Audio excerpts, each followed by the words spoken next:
Yo crecí en un barrio privado, privado de luz, de agua y privado de gas.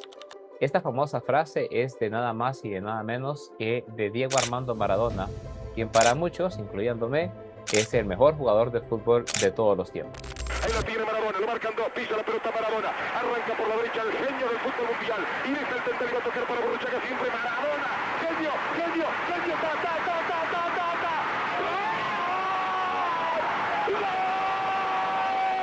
Pero hoy no vamos a hablar de las maravillosas hazañas del 10 argentino. Más bien vamos a hablar del barrio o de barrios como en el que él creció y por qué, según él, era privado. Esto es Candil de la Calle. ¿Alguna vez se ha puesto a pensar por qué después de 40 años de trabajar en una empresa, al retirarse un trabajador no se queda ni siquiera con un pedacito chiquitito de esa empresa? La respuesta es obvia, ¿no? Porque la empresa no es de él. Pero también si vemos el ejemplo de una casa, de una familia que renta, que alquila por más de 20 años, ¿por qué después de esos 20, 30 años de pagar puntualmente el alquiler, al final la casa no es de ellos? La respuesta nuevamente es porque esa casa no es propiedad de esa familia.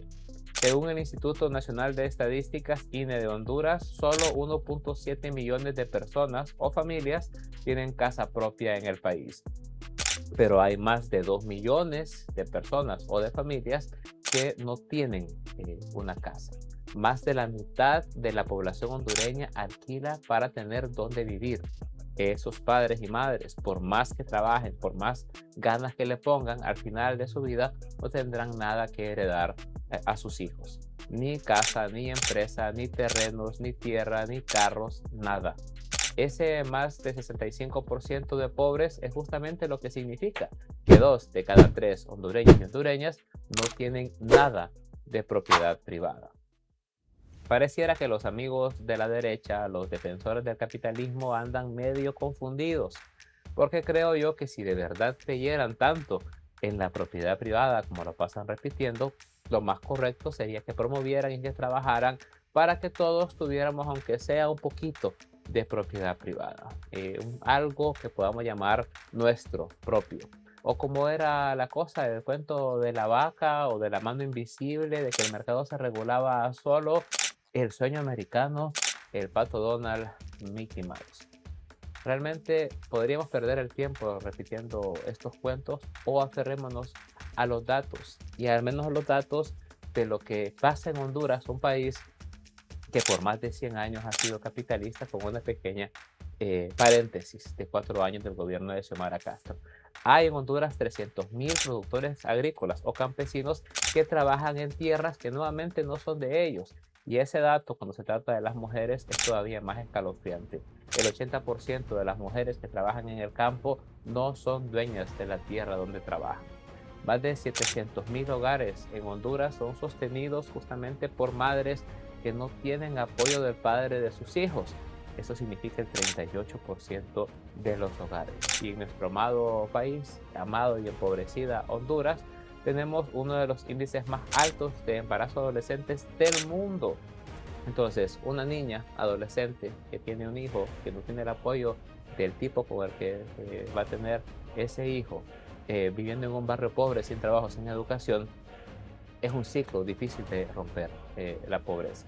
Entonces vamos entendiendo cómo es que existen tantos pobres en Honduras. No se trata de que Dios no los quiera o que no se levanten lo suficientemente temprano. ¿A qué horas se han de levantar los miembros de las 10 familias? A la 1 de la mañana, esa gente que concentra el 80% de la riqueza. Eso es absurdo. ¿A qué horas se levantan los niños de las grandes empresas, los niños de los bancos, de los medios que nos mienten todos los días, de las térmicas, de esa gente que se dedica a lavar el dinero del narco, que tienen tanto dinero?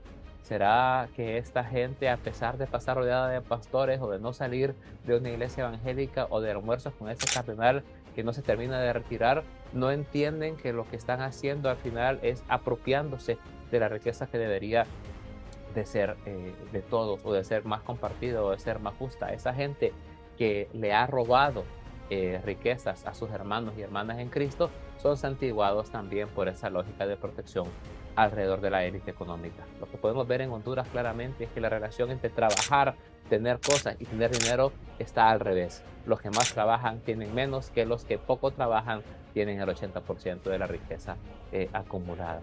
Y sí, la palabra justamente es robar y mentir, porque ¿quién le va a decir a una madre soltera que trabaja alguien más que ella, ¿no? Tiene que levantarse de madrugada para preparar la comida de los niños, despacharlos a la escuela, después irse a trabajar, después estar peleando y viendo a ver quién les puede ayudar a cuidarlos para que regresar a la casa les ayude a hacer tareas, dormir 1 o 2 horas para volver a madrugar y volver una y otra vez. Entonces, ¿quién trabaja más que la madre soltera que sostiene a sus hijos? ¿O quién trabaja más que el campesino? ¿Quién trabaja más que el obrero? ¿Quién trabaja más con la persona que allá en Estados Unidos trabaja toda su vida para mandar un par de dólares en remesa?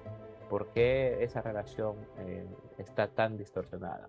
A mis amigos capitalistas que nunca han leído nada de capitalismo y que solo repiten estupideces que otro tonto dijo en redes sociales y que ustedes de ahí se agarran para estar haciendo perpetuo, ¿no? Este cuento de mentiras y de falsedades. Y aquellos que sí leyeron de economía pero se hacen los tontos, yo les quiero recordar que lo que dice el texto del capitalismo es que ese credo por el que se pumpunea la gente que se llama de derecha, lo que dice es que para que una persona pueda hacerse rica o pueda salir de la pobreza, necesita hacer dos cosas: acumular dinero y propiedades. O sea, tener dinero en el banco y poder tener la capacidad de comprar cosas, carros, casas, empresas, aumentar las inversiones. O sea, tener billete y tener cosas. Pero ¿cómo? Bueno, algunos dicen que ahorrando. Pero ¿cómo va a ahorrar alguien que gana menos de lo que cuesta la canasta básica, que gana menos de lo que cuesta el pan? Otros dicen que emprendiendo está muy bien, pero hay un dato que se les olvida mencionar, y es que en Honduras el 85% de los emprendimientos fracasan en menos de 5 años. ¿Y será porque la gente no rezó bien o no madrugó lo suficiente o no son buenos o no los quiere tanto Dios? No, la verdad es que esos emprendimientos fracasan justamente porque no tienen suficiente dinero para poder sostenerse y poder tener una ganancia en respuesta. Entonces, si no podemos ahorrar porque ganamos menos de lo que cuesta vivir y emprendimiento con poco dinero no funciona, entonces ¿cómo puede una persona conseguir dinero en el mundo capitalista? Bueno, existe un invento que se llaman los famosos préstamos. Ese dinero que todos tenemos en el banco, que lo guardamos ahí y que el banco debería estarlo moviendo y activándolo, ese dinero debería servir para prestarnos para poder hacer cosas que nos puedan ayudar a salir de la pobreza. Pero ¿por qué no lo hacen? ¿Por qué es tan difícil acceder a un préstamo para la gente pobre? ¿Por qué pareciera que esa lógica de los bancos y de las grandes empresas es que hayan solo poquitos ricos y un montón de pobres? Si la familia que pagó la renta por más de 20 años hubiera tenido acceso a un préstamo, entonces al final de ese cuento la familia hubiera tenido una casa propia. Si el emprendimiento, en vez de tener solo 5.000 empiras para luchar y salir adelante, tuviera 150.000 empiras para poder fortalecerse, tendría probablemente mejores chances de que le vaya bien. Y no se preocupen, porque si me van a decir que es que no va a pagar la gente, es mentira. Honduras es de los países de América Latina con mayor rendimiento de pago de las personas que han recibido un préstamo. Ahí andamos todos y todas pagando a plazos celulares, televisores para que nos embrutezcan todavía más, motos con las que ojalá no nos vayamos a matar. Y para comprar tarjetas de crédito que vamos a usar una sola vez y vamos a seguir pagando el resto de nuestra vida. Sin acceso a créditos estamos condenados. Por eso era que el año pasado tanto andaba repitiendo Rizzi Moncada el famoso tema de la democratización de la economía, que en términos sencillos y para explicarlo de manera muy fácil, se significa el hecho de que todos podamos tener acceso a créditos, acceso a pisto, a dinero, a cosas con las que podríamos comprar otras cosas, que las familias puedan tener acceso a una vivienda, que las familias puedan comprar las cosas que necesitan, que las empresas se puedan fortalecer, que las empresas de los más chiquitos también tengan chance de competir. Eso es, ¿no? Y que además no estemos todos condenados a vivir toda nuestra vida altamente endeudados, sin capacidad de hacer otra cosa que pagar los pagos mínimos. Entonces, amigos de la derecha, una pregunta para ustedes. ¿Por qué creen ustedes que tanta gente está en contra de la privatización de la ANE? Si según ustedes los socialistas solo somos apenas el 19%. ¿Por qué hay tanta gente liberal, la política, incluso del Partido Nacional, que está en contra de cuando ustedes salen a anunciar que van a privatizar la energía, la salud, la educación pública, el agua, los ríos, la tierra de las poblaciones garífunas, las playas, etcétera. ¿Por qué creen ustedes que aunque según sus datos y los de José Diana Paola hay tanta gente de derecha en Honduras, por qué la gente está en contra de la palabra privatización? Pues es sencillo, ¿no? Porque más allá de todos los esfuerzos que ustedes han hecho para querer confundir la gente, al final la gente en su gran mayoría no es idiota. Y en Honduras, sin importar la camiseta o el partido político, todos y todas sabemos que la propiedad privada en este país significa que va a pasar a ser de otro y que ya deja de ser de uno. Y para los amigos cachorros y liberales que sí son idiotas y que sí están promoviendo el tema de la privatización, les tengo una pregunta y espero que no se me enojen.